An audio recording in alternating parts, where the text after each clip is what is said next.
Hello friends, welcome back. तो आज के इस वीडियो में हम देखेंगे Kohlberg's theory of moral development. Previous video के अंदर हमने वाइगॉट्स्की और पियाजे को डिस्कस कर लिया है और अभी कोलबर्ग्स के बारे में देखते हैं। ठीक है, तो इसमें ये थ्योरी स्टार्ट करने से पहले ये दो पॉइंट्स आपको समझना ज़रूरी है। यहाँ पे मैंने टॉप पर लिखा है, यहाँ आप देख सकते हैं। ओके, पहला है मोरल डायलेमा। One second. तो पहला है मोरल डायलेमा, दूसरा है मोरल रीजनिंग। तो ये है क्या मोरल डायलेमा और मोरल रीजनिंग?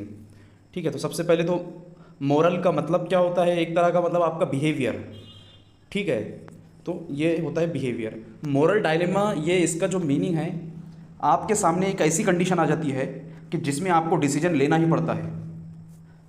ठीक है, एक ऐसा सिनारियो हो जाता है कि वहाँ पर हमको डिसीजन लेना ही पड़ता है। डिसीजन चाहे वो राइट हो या रॉन्ग हो, वो कैसा भी हो, लेकिन आपको डिसीजन लेना ही होता है वहाँ पे। ठीक है, और सिचुएशन कैसी क्रिएट होती है? फॉर एग्जांपल, मैंने यहाँ पर आपको बताया एक सीटेट का पेपर लिखा हुआ है, आप देख रहे होंगे, और एक TAIT का पेपर लिखा हुआ है। यहाँ पे दो बॉक्स बने हुए, उसमें देख सकते हैं आप टेट का पेपर। मानो अगर ये दोनों पेपर फॉर एग्जाम्पल के तौर पे ले रहे हैं हम, ये दोनों पेपर अगर एक दिन कंडक्ट होते हैं, एक ही दिन की दोनों की डेट आ गई है। ठीक है, सेंट्रल गवर्नमेंट ने सीटेट की निकाल दिया, स्टेट गवर्नमेंट ने, महाराष्ट्र गवर्नमेंट ने ये टेट की डेट को निकाल दिया, तो दोनों भी पेपर एक दिन हो गए हैं, तो अब क्या कैसा करेंगे? ठीक है, और दोनों भी पेपर कैंसिल नहीं हो सकते। हम मान के चल रहे हैं ऐसा कि दोनों भी पेपर कैंसिल नहीं होंगे, लेकिन डिसीजन आपको लेना है इसके अंदर। ठीक है, तो यहाँ ऐसी सिचुएशन के अंदर एक तो आप सीटेट को जाएंगे तो आपका टेट का पेपर आ जाएगा, एक तो आप टेट के पेपर को जाएंगे तो सीटेट का सीटीईटी का पेपर आ जाएगा आपका। तो दोनों में आपको एक डिसीजन लेना है, और एक में आपका प्रॉफिट होगा, एक में लॉस होगा। एक डिसीजन आपका राइट होगा उसके अंदर। ठीक है, तो लेकिन आपको डिसीजन लेना है। तो ये आपके सामने जो सीन क्रिएट हो रहा है कि डिसीजन लेने वाला, ये हो गया मोरल डायलेमा। और जब आप डिसीजन लेंगे तो पहले सोचेंगे आप, ठीक है, थिंक करेंगे कि डिसीजन लेने से पहले, तो इसी को कहते हैं मोरल रीजनिंग।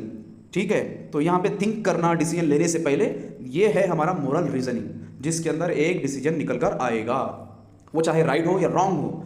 तो बस यही है कोलबर्ग्स थ्योरी के। कोलबर्ग्स थ्योरी का ये कहना है कि आपका जो डिसीजन है वो राइट होगा या रॉन्ग होगा। इसी पर बेस्ड ये थ्योरी है। आपका बिहेवियर कैसा है, राइट है या रॉन्ग है, आपका मोरालिटी कैसी है, आपके मोरल डेवलप आप कितने हैं, कितना मोरल आप डेवलप है। तो यही है कोलबर्ग्स की थ्योरी।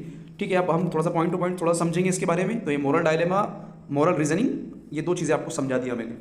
ठीक है, तो ये थ्योरी से हमारे को देखो, पहला पॉइंट है राइट और रॉन्ग, हमको यहाँ से समझ में आता है। उसके बाद में है मोरालिटी। तो यहाँ आप देखते हैं मोरालिटी, तो ये मोरालिटी मीन्स बिहेवियर होता है, मतलब ऐसा बिहेवियर, मतलब एक डिस्टिंग्विश बिटवीन राइट और रॉन्ग, राइट और रॉन्ग के बीच में एक फ़र्क हो जाए करके भाई, कि ये चीज़ राइट है, ये चीज़ रॉन्ग है करके। ठीक है, तो ये कोलबर्ग्स ने ये मोरालिटी के बारे में हमको बताया है।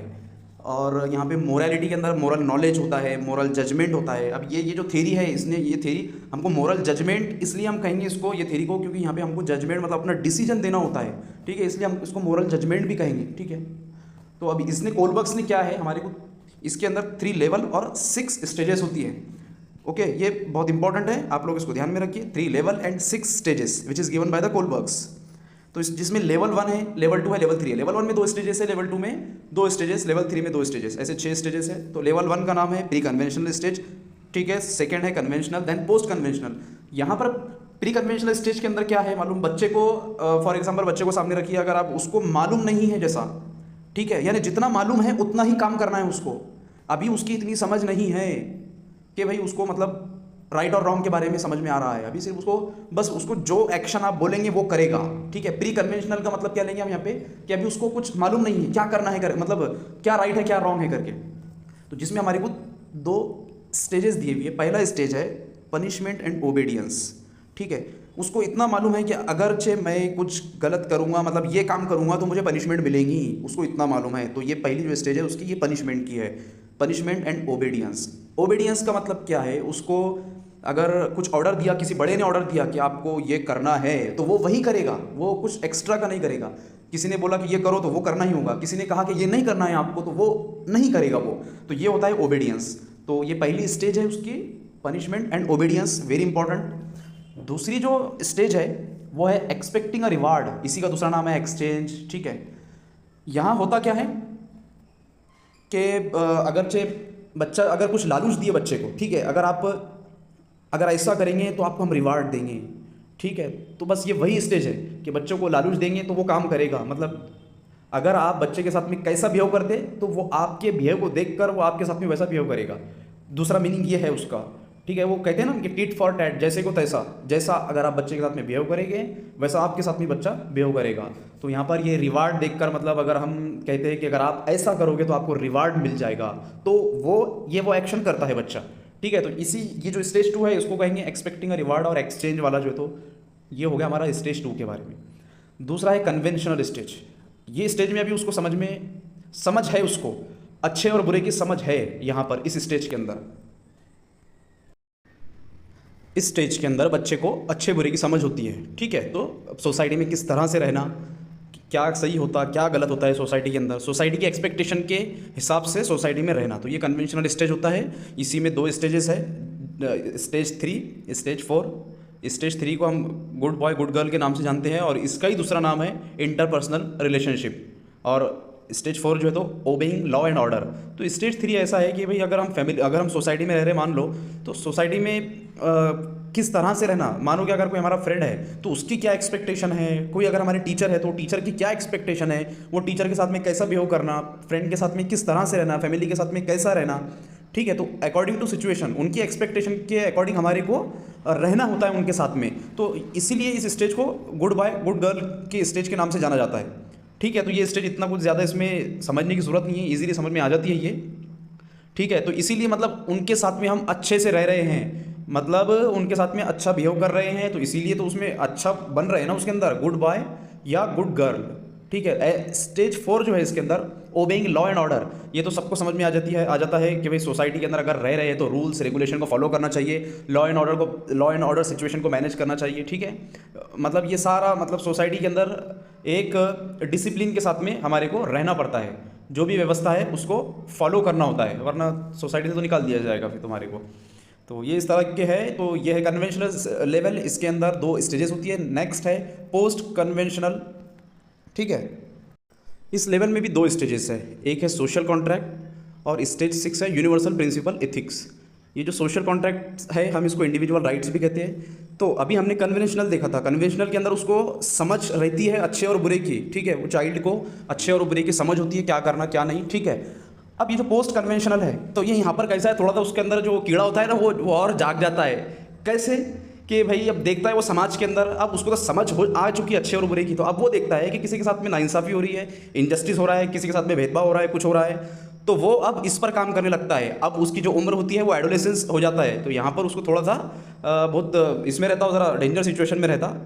तो ये है पोस्ट कन्वेंशनल, 2 स्टेजेस इसमें दिया हुआ है, सोशल कॉन्ट्रैक्ट वगैरह। तो देखते हैं स्टेज 5 देखते हैं सोशल कॉन्ट्रैक्ट क्या होता है। तो अगर किसी के साथ में कुछ बुरा होता है, कोई बंदे के साथ में कुछ बुरा हो रहा है, तो अगर कुछ ऐसा लॉ है, वो लॉ ऐसा है कि किसी को नुकसान हो रहा है उससे, तो वो जो बंदा है वो उस लॉ को नहीं मानेगा, वो सोचेंगे भाई ये कैसा है, तो जुल्म हो रहा है ना उसके ऊपर, तो बस इसी को हम सोशल कॉन्ट्रैक्ट बोलेंगे, वहाँ से वो कॉन्ट्रैक्ट टूट जाएगा उसका। इसी का दूसरा नाम है इंडिविजुअल राइट्स, ठीक है। अगर किसी के साथ में बुरा हो रहा है कोई, तो वो कोई ऐसा लॉ है, कोई बुरा लॉ है, जैसा लॉ बनाया गया है, और उस लॉ से किसी का नुकसान हो रहा है, किसी के ऊपर जुल्म हो रहा है, तो वो जो बंदा है वो उस लॉ को फॉलो नहीं करेगा, ठीक है। तो ये सोशल कॉन्ट्रैक्ट इसी को बोलते हैं हम। ये स्टेज 5 है। स्टेज 6 जो है यूनिवर्सल प्रिंसिपल ऑफ एथिक्स। ये स्टेज यूनिवर्सल, इसमें तो सब कुछ आ गया है। वहाँ पर इससे स्टेज 5 के अंदर इंडिविजुअल की बात हो रही थी, अकेले की, यहाँ पर तो सब कुछ आ गया है। एक एग्जांपल से आपको समझ में आ जाएगा। आप CID सब लोग देखते हैं, ठीक है, उसके अंदर कितना वो एक कहानी बनाई हुई होती है उनकी, तो उसको CID को एक सोसाइटी से रिलेट कर लो आप। CID के अंदर हम अक्सर देखते हैं कि भाई अगर कहीं एक आधा शॉपिंग मॉल है, कुछ बहुत बड़ी सी एक आधी जगह है उसके अंदर बताई हुई, वहाँ पे बॉम्ब लगा हुआ होता है, तो आप देखते हैं ना फिर दया और अभिजीत कैसे भागते हुए आते हैं, तो वहाँ से वो उस बॉम्ब को निकाल कर कहीं दूसरी जगह फेंकते हैं जहाँ पर लोग नहीं हैं, ठीक है, वो शॉपिंग मॉल से निकाल कर। तो वहाँ पर उन्होंने एक इंसान की नहीं, ऐसे लाखों इंसान की जान बचाई है, हज़ारों इंसान की जान बचाई है। तो बस यही होता है यूनिवर्सल प्रिंसिपल ऑफ इथिक्स, ठीक है।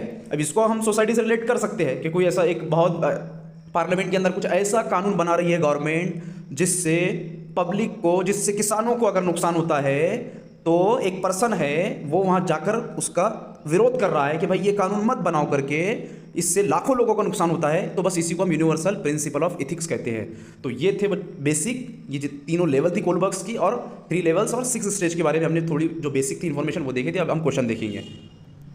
Question number first, what does Kohlberg's theory of development focus on? तो इसका आंसर है मोरल जजमेंट। जल्दी जल्दी हम आंसर देखते हैं, वीडियो बड़ा हो जा रहा है। Second question, Kohlberg's theory has been criticised for not adequately addressing the role of dash in moral development. तो इसने यहाँ पर इसको जो कोलबर्ग्स को क्रिटिसाइज़ किया गया है वो जेंडर की बेस पर किया गया है, उसे जेंडर का कुछ ऐसा मेंशन नहीं किया है अपनी थ्योरी के अंदर। तो the right answer is option number 2 gender. Question number third देखते हैं, which stage of Kohlberg's moral development theory involves an individual's recognition that there is not always one right answer and that moral decision may depend on the situation. तो यहाँ पर क्या question के अंदर जो बात हो रही है वो इंडिविजुअल्स रिकॉग्निशन की बात हो रही है। तो हम यहाँ से उसको ऐसा क्लिक करेंगे कि social contract and individual rights.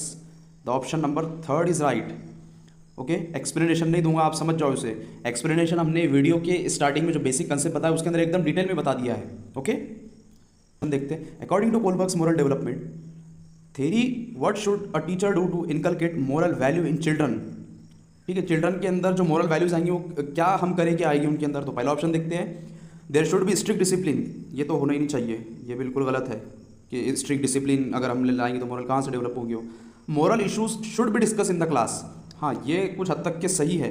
ठीक है, नेक्स्ट वाला देखते हैं, children should be given material to read about the moral values. पढ़ने से कुछ नहीं होगा भाई, वो पढ़कर बैठ जाएंगे वो। Children should be inform about the rules of conduct, ये भी नहीं। तो best option is this and option number 2 is right. The next question, which of the following statement does not agree with the Kohlberg's theory of moral development? First, the principle of moral values not entail universal values regarding the right and feelings of others. अब यहाँ पर ये बोल रहा है पहला इसके अंदर the principle of moral values not Intel universal values. तो यहाँ पर principle of moral values Intel नहीं होता है बोलता। ठीक है, तो जबकि ऐसा नहीं है, यहाँ पर प्रिंसिपल वैल्यूज मोरल वैल्यूज की यहाँ पर एक बात कही गई है। ठीक है, तो ये कोलबर्ग्स की थ्योरी से ये जाहिर होता है। तो पहला ही ऑप्शन लग रहा है हमारे को रॉन्ग। ठीक है, मतलब does not agree with the Kohlberg's theory, तो यही होगा। Action and judgement are primarily oriented towards seeking approval from others. Yes, ये तो बिल्कुल एग्री करता है कोलबर्ग्स थ्योरी से। The stages of moral development are distinctive and sequential. Yes, ये जो मोरल डेवलपमेंट की जो स्टेजेस है वो भी सिक्वेंशियल है।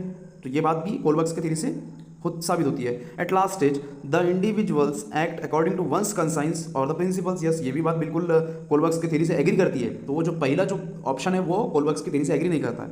Next question, during a classroom debate Tom argues that laws are necessary for smooth functioning of society and that every citizen must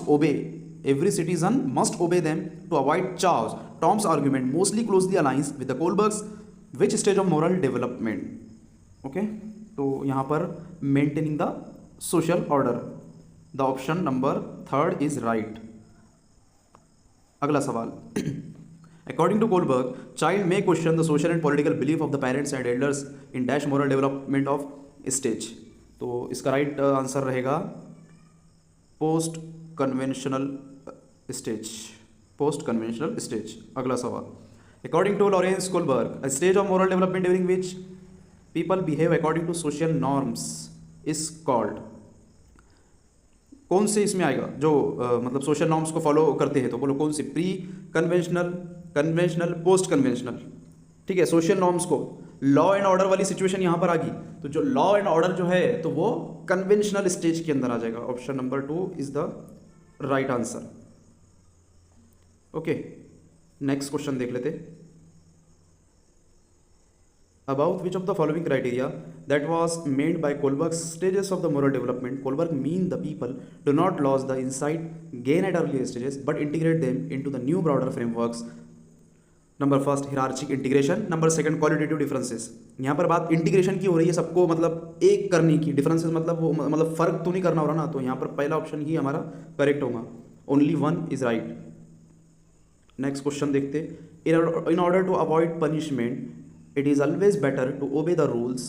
This kind of acceptance is seen in which of the following stages? तो ये obviously पहली stage के अंदर दिखता है जिसका नाम है प्री कन्वेंशनल मोरालिटी।